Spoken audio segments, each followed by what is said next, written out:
I will go first because Rocky has kindly allowed me to. And I will say that I grew up in the Bronx, New York.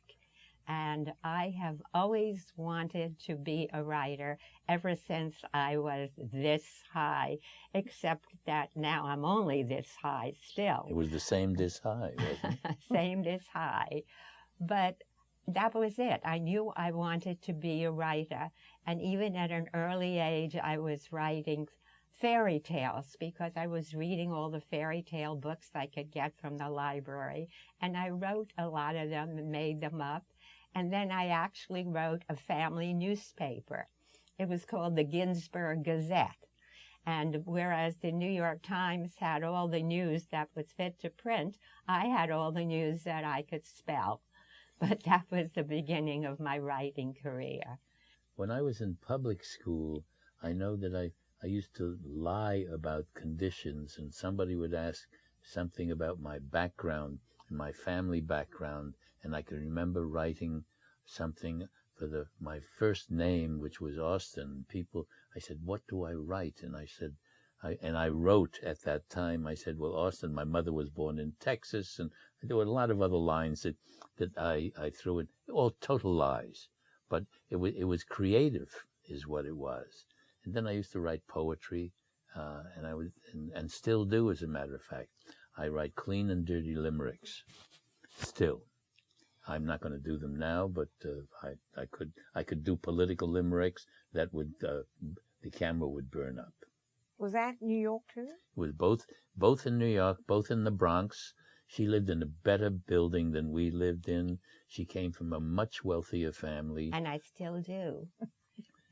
Yeah, well, she really was. It was a interesting background and interesting things coming through times that were rather difficult because it was Depression times, and my family went into a business that was called in this nut business, Crunchy Nuts it was called, and we used to go down and put a number of nuts or raisins in a bag, and then my father would go out and try to sell them.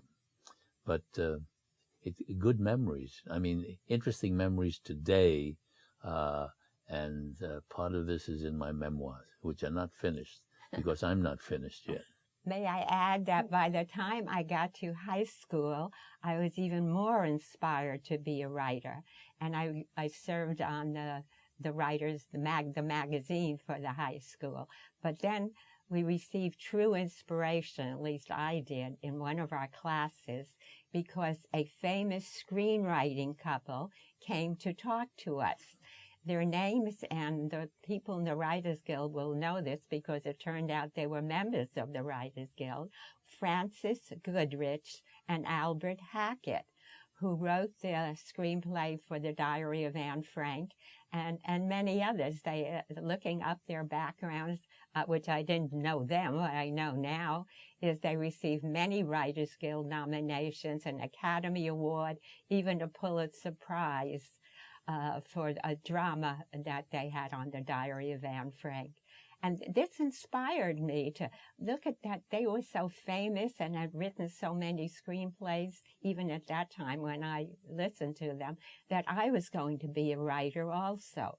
I didn't know anything about the Writers Guild at that time, and I sure didn't know anything about Rocky yet at that time. So but they were my inspiration. Or care. And they were my inspiration. Then moving on to college, I also studied journalism, which was the closest I could get to creative writing. There was no television in those days. It was lucky a town crier. Yeah. Can you imagine what it was like? No television. I had to do my homework listening to the radio. And even though I knew baseball players scratched themselves, I had no idea exactly where. So that was fun. But I was still determined to become a writer. Oh, and going back to high school, inspired by Goodrich and Hackett, I entered a short story writing contest, and won $5. I still have the check. I don't tell them. They made it. I'm not sure if they sponsored the contest or not, but I associated with The them. check was so far back that it was written on papyrus. He makes fun of my age, but of course he is older than I. Yes, I will bow to that. I went to New York University. Irma went to Syracuse University, so we get that cleared up early because it wasn't mentioned. But I went to New York University, and I created a newspaper that they did not have down there. It was, whereas you find teams in colleges named Wolverines and Tigers and Bears, we were called the Violets, and which led to a lot of strange feelings in people that we played football, baseball, and bowling against. I created a bowling team. It was false, but it was the beginning of writing. Creating, anyhow, I created things and created teams and created things, and it was totally false, totally false. But then writing in his way is totally false anyhow. So how did you guys meet? Well, I think I should tell this story because it kind of started with me. When I was in 4th grade of elementary school, made me about 10 years old, a new little girl came into our class. That wasn't me. And the teacher asked me to look out for her and show her the ropes. That little girl's name was Joyce Kalish. Whose birthday is today. Her birthday is today. And she became my very best friend. And Rocky was her older brother, whom, of course, I paid no attention to at that time. I still don't, but even more so at that time. And occasionally he would come over to our house to pick his sister up if she had been there, or I would see him over at her house. But, you know, that was it. He was way older than I. So, but then I went on to college. What does that mean? Way older means what it means. Now we get to college, and in my freshman year in college at Syracuse, war broke out. World War II, please don't go back any further than that. And one of my sorority sisters said to me, you know, my boyfriend is stationed at Dow Field in Bangor, Maine, and he has a buddy who thinks a friend of his sister's went to Syracuse, and that was me. And I said, oh, yes, of course, I remember Joyce, and he's in the Army, he's on our side, yes. So I wrote to him, and we carried on just a mail correspondence, and then arranged to meet.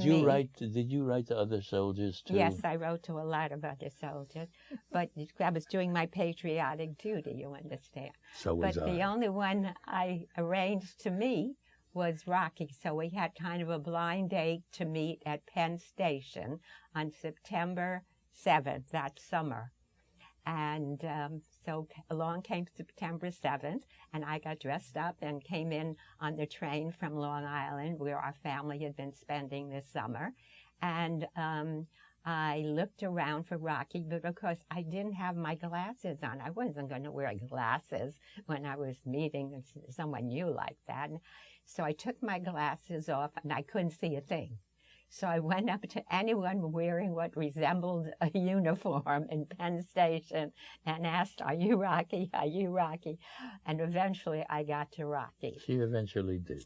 Yeah, and we had a date that night, went out to a theater where Rocky had gotten tickets, and we saw, now what did we see? I already forgot. My sister Eileen. It was my sister Eileen. And we had drinks and a bite to eat afterward.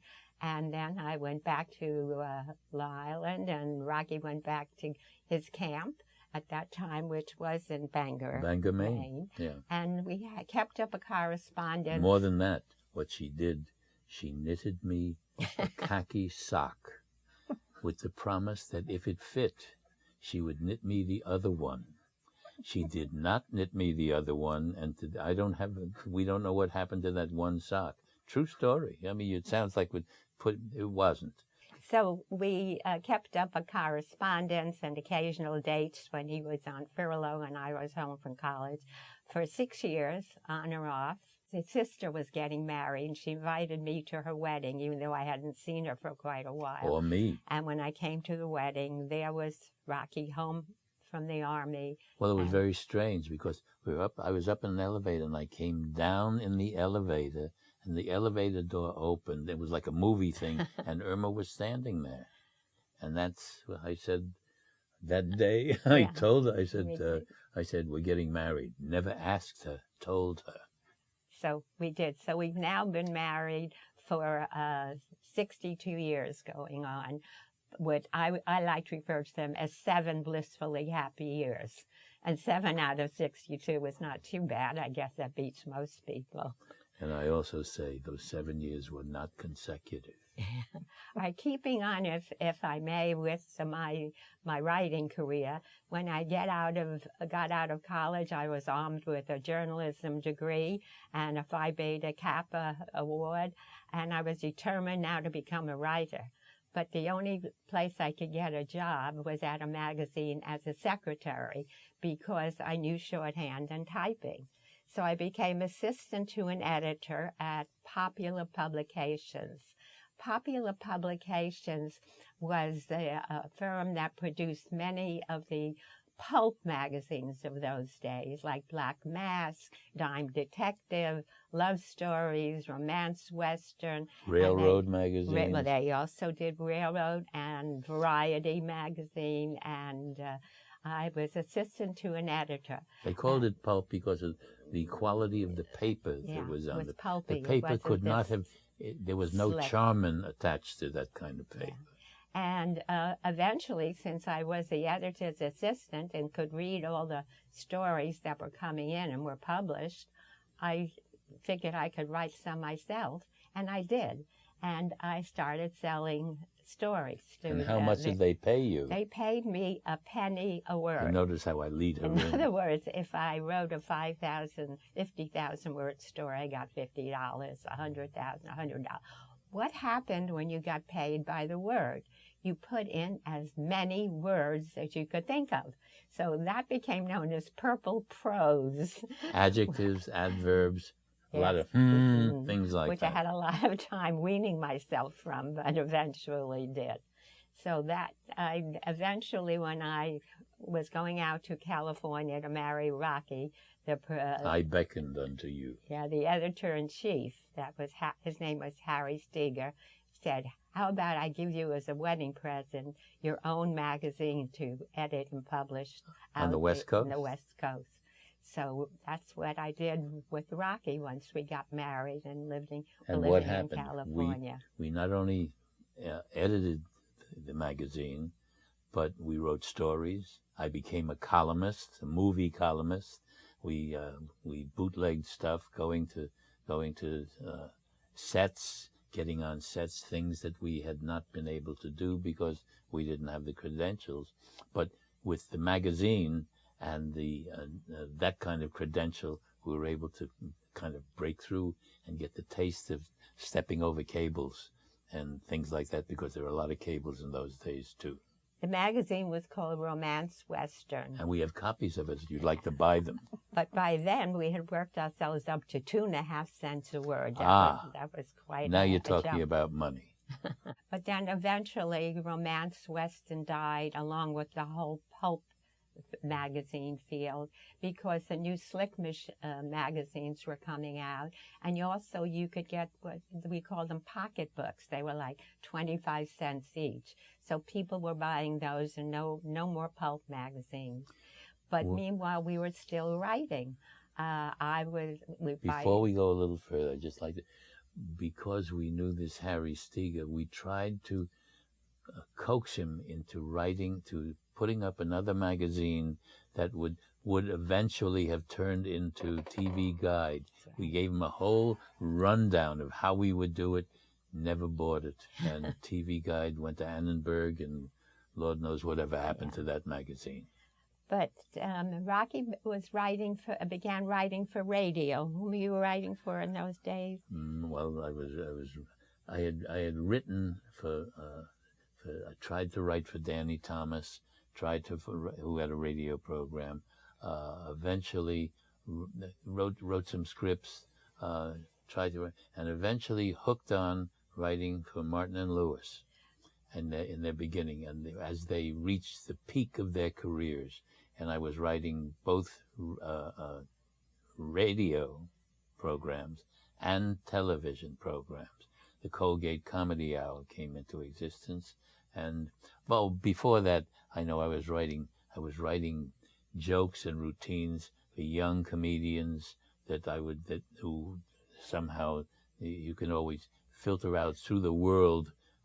The word gets out that you write for comedians, and had a whole bunch of comedians that I wrote for, and took 10% of the act when they played.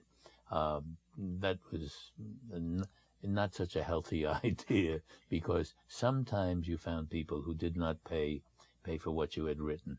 But we still have those. We've kept much of the material, and we still have the material. You must tell them whom you gave a job to that you didn't want to handle or couldn't handle at that time, and there was a new writing team coming up, and you gave them the job. It was called Norman Lear and Ed Simmons. Yeah, Simmons and Lear.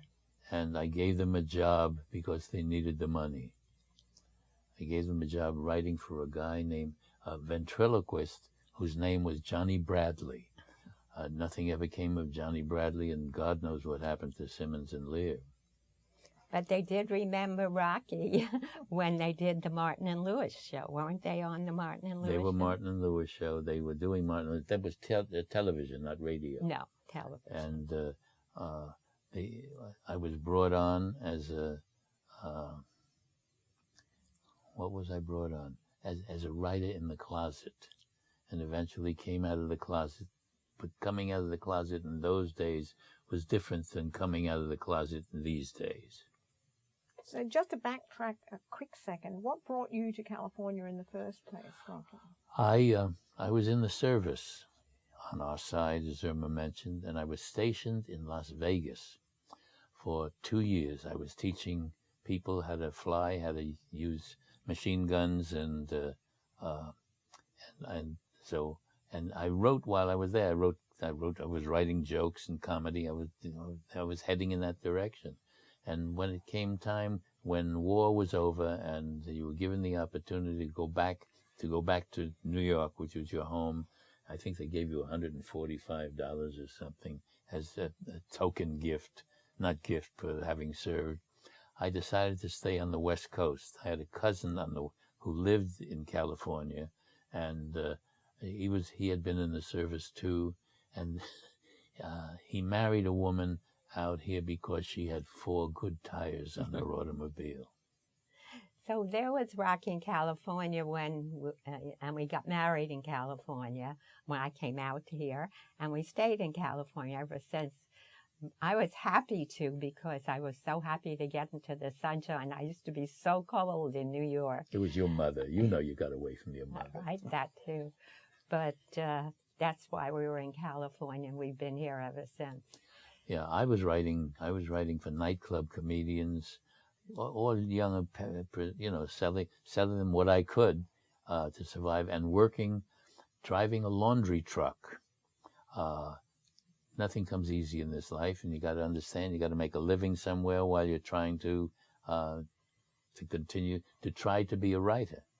And eventually you meet the right people, meet some of the wrong people. I met Jackie Coogan.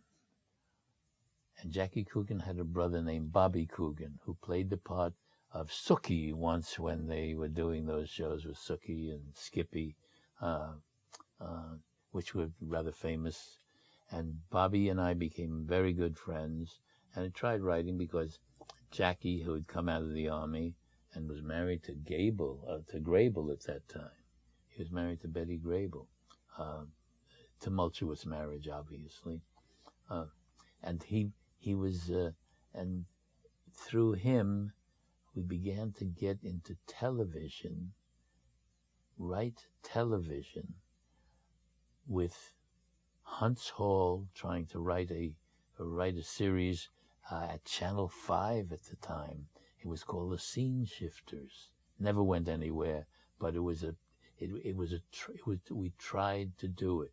The first script that I ever wrote for television was for Jackie Coogan and what was the guy's name? Russ Hayden. It was called Cowboy G-Men. You gotta reach and find it. I got $50 for the script. $50, and you can't believe the happiness that brought. Let me add at this point, of course, we wouldn't forget that along the way we had 2 children. We had a daughter, Nancy, and then we had a son, Bruce. Today, Bruce is a member of the Writers Guild. And Nancy should have been. Nancy should have been, but she has had a successful career and is now very much involved in the saving of the Motion Picture and Television Fund, which is dear to the hearts of all writers because we used to give 1% of our salaries all of us did. To the fund, all of us. And right now they have knocked off the long-term care unit and the hospital. Which I could have used about 10 months ago, long-term care. And Nancy is leading the protest against that, as we are as well. We can talk more about that later. Well, one thing you should mention, as long as you got it started, Irma was on the board of the Motion Picture Home for 27 years. And I resigned in protest when they did this. So. The only person, not just woman, the only person to resign in protest from a 44-member board of directors in the Motion Picture Television Fund. It was Bill Ludwig, one of our esteemed late members as well, who nominated me for the position on the board, and I served for 27 years. But moving on with our television career, because Rocky wrote with other partners at that time, at that very early time. While we were bringing the children up. Yeah, and I was busy writing the PTA newsletter and sending articles into magazines and, staying with the writing field. It got so that years later, when Rocky and I were a regular team, another one of our very esteemed members, Hal Cantor, said, "Oh, Irma must be Rocky's second wife." Why was that? Because his first wife was not a writer. he never knew the early stage. Still the same person. But then we get to My Three Sons, I guess. I was playing softball at Rancho Park, and one of the people who played softball, that was made up of theatrical people. One of the persons was a guy named Ed Hartman, who at one time had been president of the Writers Guild, with the Writers Guild before it became television entered to it. And I asked him, I said, if my wife and I could come in, would you give us a chance to write a script? And he said, yeah, why don't you set up an appointment? We set up an appointment, and Irma and I worked. We have this, still have this, and we've saved too many pieces of paper over the years. We came in with 52 ideas, and he was alarmed because none of them they had done before. He was doing a show called My Three Sons. And he said, well, why don't you try? And he said, and he picked out the script that he wanted us to work on, and we did. We did not have to do a second draft on it, and from that time on, we put track shoes in. Yeah, kept writing. So before then, I think we had done one or two other ones. Corliss Archer was one. Corliss Archer. You remember? The Millionaire. The Millionaire. Very, very old script, but that's where we started.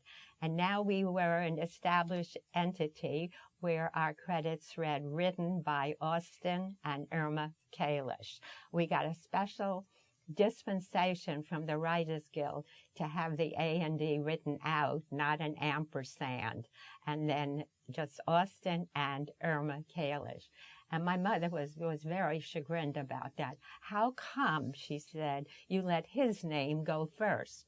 So I pointed out to well, Mother, he only gets Austin and on the screen, and I get my full name, Irma Kalish. Oh, that's good. Good. My mother was very proud of she was my very first biggest fan. Yes, she was. She thought I was, as those Pearl little Buck. credits. She thought you were Pearl Buck. Yeah, those minor credits that I'm telling you about. She thought that was wonderful, to the extent that one day I used to see her on Saturdays and take her out to lunch.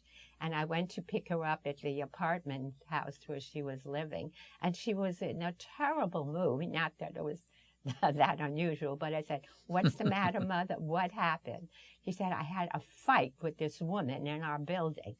I said, "Well, what did you fight about?" And, "Oh, she kept going on and on about her son, who was a writer." And I said to her, "Your son is a writer. My daughter is a writer." And they had a battle over that. I said, "Mother, that's very nice of you, really. I appreciate it. But who was this woman? Maybe I know her son." She said, "I don't know. Her name was Mrs. Simon." That's whose mother she was. It was Neil Simon. Neil Simon. Neil I told Simon that to and Neil Simon yeah. years later. Yeah. He got a big kick out of that. And Danny Simon, too. Yeah. You know, I've got a bunch of shows here that seem to be prior to My Three Sons. My Favorite Martian, Gidget, I Dream of Jeannie, The Patty Duke Show. We're forgetting some of I those. don't know that they were prior to that, though you may have Certainly at the same records, time. But we started writing those shows. You'd have to write. You'd have to go in and get assignments. You get an assignment for 2 shows or 3 shows. They didn't use the staff system that they use today, but so you would go in and get 2 assignments. You'd write a script and try to. Then we got to be story editors. But Rocky may have written with one of those other wives at that time, so to speak. I did. I think he did My Favorite Martian with some other writers. Yes, I did. I did with Hal Biller. Yes, that's right. One of the pilots that I did, Irma didn't work with me at that time, but a man named Elroy Schwartz worked with me. He was the brother of Sherwood Schwartz, who was a producer who sold the idea to CBS, and Elroy and I wrote the pilots. That eventually was done. It wasn't released as a pilot until later, and it was hysterical. Rocky did not get credit, obviously. Either did Elroy. The Writers Guild had the contract, which showed that we had 1/4 ownership. Elroy and I had 1/4 ownership of the series, and couldn't find the paper for 25 or 30 years. We knew it existed. When we got some of it back, there were things blacked out in it. Eventually, it cleared, and it showed that we did have part ownership, but time had run out on it, and we did not get the $10 million that we might have gotten. We just kept going with all the shows, and eventually became story editors on not My Three Sons, but Family Affair. Yeah, it was Family with Affair. Jody and Buffy, and remember Family Affair and Brian Keith, and we Mr. French. Mr. French, yeah. And there is an amusing story I would love to tell about that. While Rocky and I were story editors on Family Affair, we used to go into the office every day. We sat in an office, and we got a notice from the IRS that they wanted to audit our travel expenses and our entertainment expenses. It was $4,000 that they were looking for. Yeah, now, this was before we had a business manager, was doing our own taxes. So we explained to the IRS that we couldn't take time off from our job to come into the office. Could they come to our office? And the man said, yes, I'll be there Monday morning. So Sunday night, we stayed up. And all night. Though we had our entertainment expenses, all the receipts for it, we had these travel expenses where we had been to Mexico for about 2 weeks. So we wrote up a synopsis, an outline for a series. I'm sorry, I'm showing this. Your series, you put in series quotes? To be called Camino Real.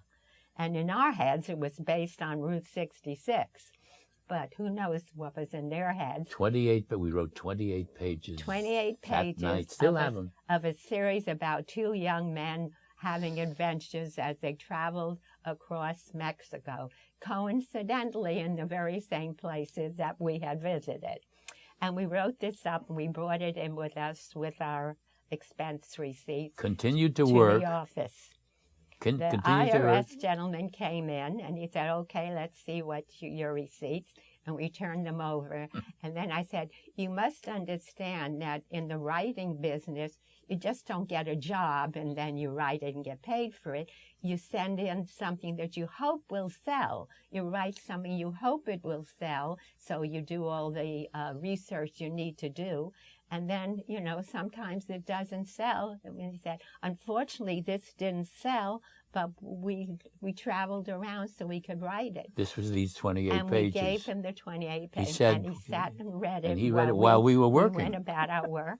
And then finally he looked up and said, this is good. I don't know how come you didn't sell it.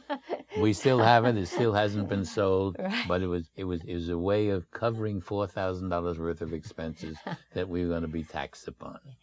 But once upon a time. Yeah, we hope this won't be repeated anywhere. Well, you're sure it's kind of there's a time limit. There was a time limit. Okay, but we did go on from there to other shows of that time. Let's see, we did Anne and the King. If you remember Anne and the King and the Ghost and Mrs. Muir. Yeah. But we just with Yul Brynner, Anne and the King. We did the series out of 20th Century Fox.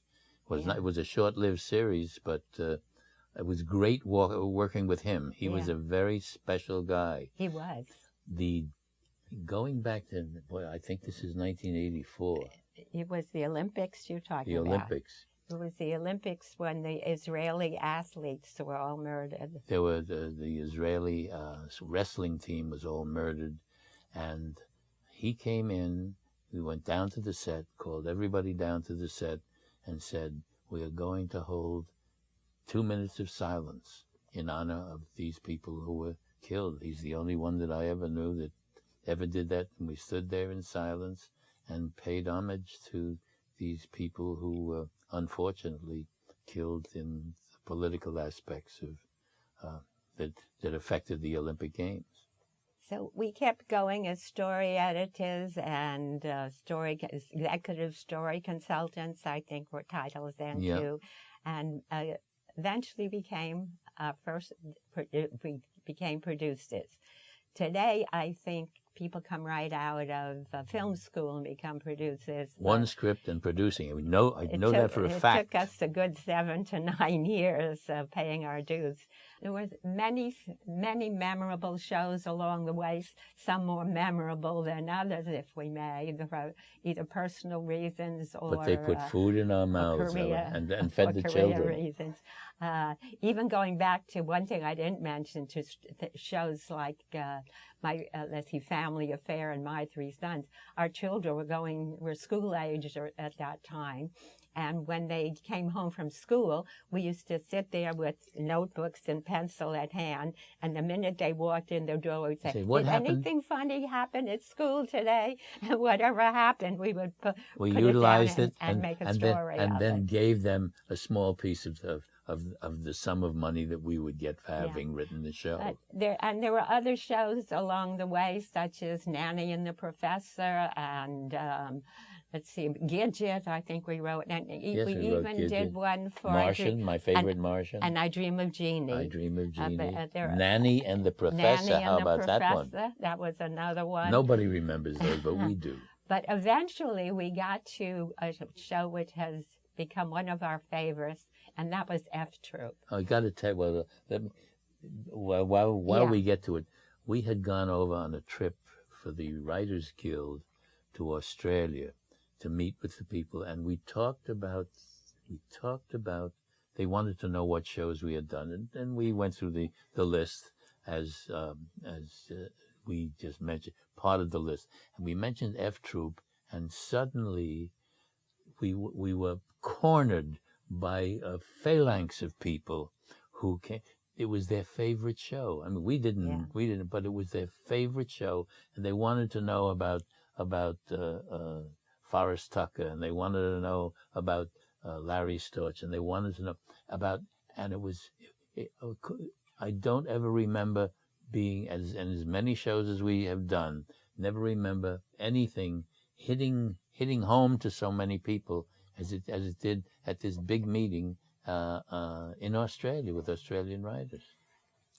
The way we're getting assignments now, in the days when we first started out, we had to pitch, as Rocky had told you when we went into My Three Sons. We had to pitch ideas. And if our agent had gotten us, a permission to go into a show and at least pitch, and then if they liked any of the pitches, we would get an assignment. But now we had reached the point where they wanted us, and we could just come in and then tell, either they might give us a story they wanted to do, or again, we would make pitches for stories, but we came in being guaranteed an assignment. And when I get to F Troop, there was another show Warner Brothers was doing. I'm sorry, I can't remember the name of it. It had to do with a young man who was auditing a college class and got in trouble because he wasn't in the class. And he was also taking care of a young child. He was mentoring a young child. Yeah. In the well, family we at the saw time. that show, but we weren't enthralled with it. And we knew they were also doing a show called F Troop. So we asked if we could change the commitment and reluctantly they from gave that it show to us. to F Troop, and they allowed it. And from them, we didn't stop. We wrote about 17 They episodes. wanted whatever we not just came in with. We were fair-haired. Hy Averback was the producer of the show, right. And they had various directors on the show, and we were. It was a fun show for us to do. We wrote one show once, and there was an expression at the time, which had been a political expression that said "better read than dead." Well, we did a thing, and they had an Indian in it. It said "better red man than dead man." That was the line we used it. The following day,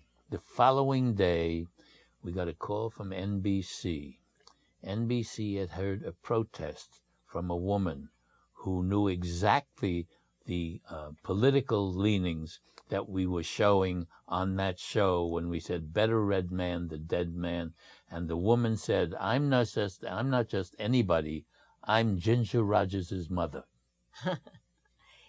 So there was our little brush with communism at that point. But another brush we had, not with communism, but with something very personal, and which taught me, if nothing else ever did, the effect of our writings. Of writing in general. Writing in general. We wrote a script for All in the Family, where Edith thought she had cancer of the breast. It was a memorable script. And I think we received an award for it. But the point was... You'd have to look at the wall. Yeah. I had a friend from my childhood, 2 years younger than I, who her name was Lucille. I hadn't seen her in all the years since leaving New York. She had a great last name. I never heard the name before. The name was Mechanic. Yeah. What a great name for a person. And she came out to California on a visit, and she looked me up, and we had lunch together. And she was telling me, which I learned for the first time, that she had cancer of the breast and had had a breast removed. And she said, however, I saw this wonderful show on television. She said, I don't know, it was on All in the Family, and it was about breast cancer. And that so inspired me that I was able to go through the ordeal and come through it as well as I did. She didn't know that we had written a script until I told her then and there. Yeah. But what I then realized was that our words were not just put on paper and then into an actor's mouth. They went out. They went out to people's homes and to people's hearts. And that was very inspiring. Yeah, that was a very touching story. Somehow I had touched her. Yeah, but we in writing shows, I know that we once wrote something about a marriage ceremony or a commitment in a show that we had done with. Was it Family Affair? Yeah, it was Family Affair with Brian Keith, and we got letters and calls. Would we please let them know how it was, and could they have a copy of that, because they would like to be touched. They would like to have that ceremony. And you really don't know, as a writer out here in what is seemingly fluff television, that you do have an effect on certain people in certain ways that is loving, and to find a home for your words that appeared in other people's mouths that had nothing to do with the television business. The mention of Brian Keith, however, leads me into another angle, and that is when I became a writer, I was one of the very first woman comedy writers and later producers. You want to tell that part of the story first? That's what, I don't know what part of the story, but They said women don't write comedy. On it. That's what women they said. write drama. They can make people cry. They can write soap operas. They cannot write comedy. And that's what we were told. That's what they were told. That's what we had to fight. One producer actually thought that I must not be writing. I must be just doing the typing. And Rocky was doing the writing, but of course he was far from. I was doing the typing, right? Yeah. Okay. But it was true. I remember being the reason I was able to survive even in those days was I just became one of the guys. If a part of the writing staff, I was one of the guys on the staff. So much. You were a writer. You weren't a woman. You weren't a man. You weren't a robot. You were right. So we were in the room once with the writers, and the four-letter words were flying around the room so fast you had to bat an eye, or else you'd get hit in the eye by one of them. When suddenly there was a knock on the door, and the door opened, and then they were called secretaries. One of the secretaries poked a head in, and another of the guys in the room said, "Hold it, guys, there's a lady in the room." Legitimate I've story. been in the room all along, but that didn't matter. I was one of the guys. It was Rocky, to his credit, and I've always blessed him for this, who decided that I shouldn't just be known as Rocky's wife. I should have an entity and a personage of my own. So he encouraged me to run for the board of the Writers Guild, which I did. And I think I served for 8 years on the board, and then I ran for president, which I lost by 4. No, first I became vice chair, and I was vice chair for 2 terms. Vice chair or vice president? Vice president for 2 terms. Okay, chair and president are two different things. And then I ran for president. That was it, because I figured I had paid my dues there as well. Well, I lost by 4 effing votes that have gone down in Writers Guild history. Subsequently, I ran for other positions and lost for many more effing votes.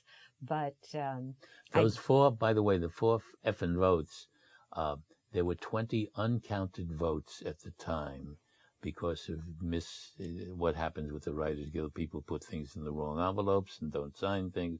There were 20 of those, which could have made Irma president. She deserved it. Friends that we have over the years and who have been very important in the history of the Writers Guild said they couldn't believe it, that those votes would have put her up at the top, because Irma belonged there. She had the intelligence, she had the demeanor in order to and could, as you can hear, she can speak about many things, including the effing votes. And she could have. What didn't happen, and she took it in stride. Yeah. We once got death threats while she was running. Yeah. She was running, and I still have the tape. I kept the tape. They had a death threat on the telephone. On the telephone, when she was running for president. We still think we know who it was who sent it. All right. No initials, please. Just the name. Okay.